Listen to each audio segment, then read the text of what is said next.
Olá pessoal, aqui é o Velgas, hoje é dia 16 de março de 2026, 8 horas, horário de Brasília. Rússia em pânico, rendição e caos. Enquanto o solo de Donetsk treme sob os avanços da Brigada Espartana, um fenômeno inédito redefine a guerra. Soldados russos usam drones ucranianos como guias para a sobrevivência. No vídeo de hoje, mergulhamos no desespero das tropas de ocupação em Pokrovsk e nos ataques cirúrgicos que cegaram a defesa russa na Crimeia. Vamos descobrir juntos, Vou contar para vocês como a tecnologia e a exaustão estão mudando o destino das batalhas. Inscreva-se, deixe seu like, compartilhe este relato profundo da linha de frente com suas redes sociais. Conto com vocês e façam seus comentários sempre muito bem-vindos. Obrigado. O horizonte de Pokrovsk, na província de Donetsk, tornou-se o palco de umas cenas mais emblemáticas deste conflito. A lendária Brigada Espartana da Guarda Nacional, cada brigada, cada batalhão, divisão, normalmente eles põem nomes, Desde nomes ucranianos, de heróis ucranianos, essa é uma homenagem a Esparta, Então chama-se Brigada Espartana, pela bravura dos gregos de Esparta em defender a sua cidade, Então esse é o motivo do nome da Brigada Espartana. E ela é conhecida, inclusive, por sua disciplina férrea. Ela protagonizou recentemente uma captura, agora, essa semana, de 25 soldados russos em uma única incursão. Mas não foi uma captura comum. O que vemos hoje é o reflexo de um exército inimigo que, em muitos setores, atingiu o limite da sanidade e da resistência física. Soldados que se viram acuados em abrigos escuros e úmidos, sem perspectiva de reforço ou fuga, tomaram uma decisão radical. Em vez de lutar até o fim por uma causa que muitos já não compreendem, eles escolheram a vida. Esses homens saíram de seus esconderijos quando os ucranianos os cercaram nas trincheiras com as mãos para o alto, seguindo pequenos aparelhos cercados por drones, Bem entendido, ainda não estavam cercados por tropas ucranianas humanas, Seguindo os aparelhos, os drones, eles como se fossem bússolas da salvação deles. O drone, antissímbolo de morte, tornou-se o guia que os conduz através de campos minados até o cativeiro seguro. Por trás dessas rendições, a gente vê a crise moral e o fogo amigo. É uma realidade sombria dentro das fileiras russas que acontece praticamente todos os dias. O aumento no número de prisioneiros, que já ultrapassa a marca histórica de 10 mil, não é coincidência, é o resultado de operações fracassadas e de um tratamento severo, dispensado pelos próprios comandantes. O medo de punições brutais, os russos punem muito, até chegam a matar seus próprios soldados como punição, para dar exemplo para os outros, principalmente em casos que eles recuam, que eles não querem avançar, apesar da impossibilidade do avanço, por causa da barragem de fogo das tropas ucranianas. Eles empurram os soldados de qualquer maneira para a frente, nas chamadas moedores de carne. O medo da morte o empurra para a rendição, nesses casos, muitos deles. Há relatos perturbadores de que a artilharia russa, ao notar que seus próprios camaradas foram capturados, abre fogo contra eles para evitar que, como prisioneiros, eventualmente eles forneçam informações das suas posições, onde é que eles estavam concentrados. É uma guerra onde o soldado de ocupação está entre a cruz e a espada. De um lado, a precisão ucraniana, do outro, o desprezo da sua própria liderança, ou seja, o desprezo dos russos, comandantes russos, da elite militar russa contra os seus soldados.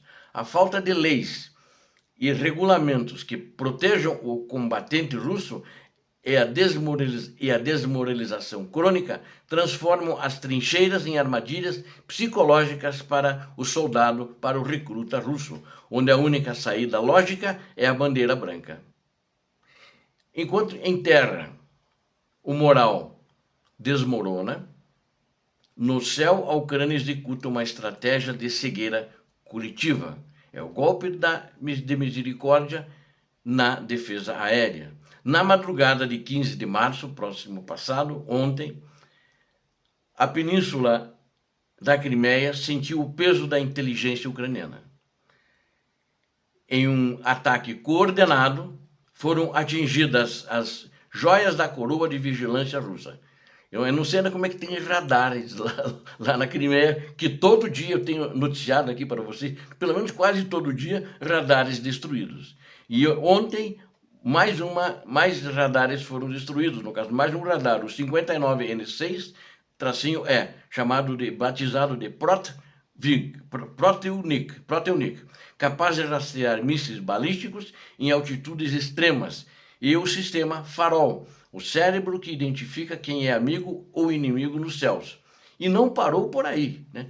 Ontem mesmo, perto de Daune, o orgulho da indústria bélica de Moscou foi transformado em sucata. Mais um, ao destruir esses radares, incluindo o sistema Valdai, é um outro radar, né, especializado em detectar drones de baixa altitude.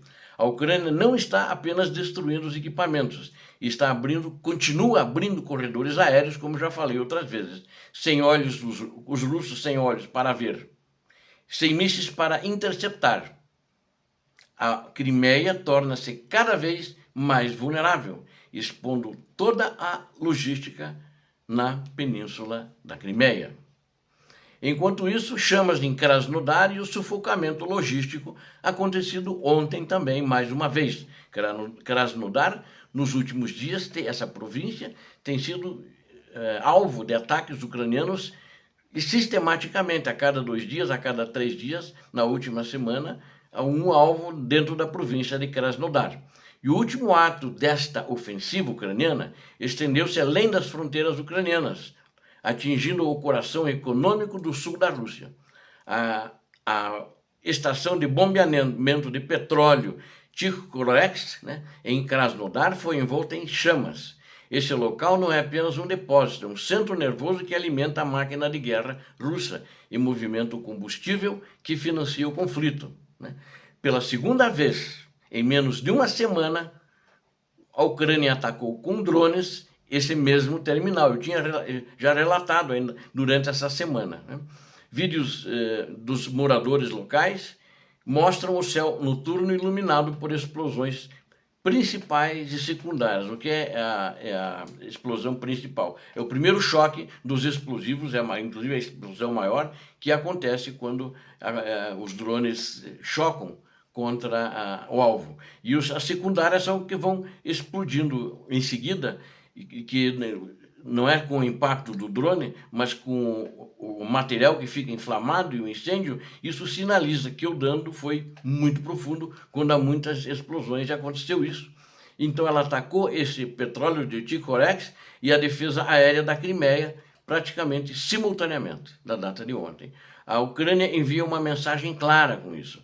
Controle russo sobre o Mar Negro, nica de nada para os russos. E sobre suas próprias fontes de energia está sob ameaça constante. A estratégia é sufocar os russos para vencer.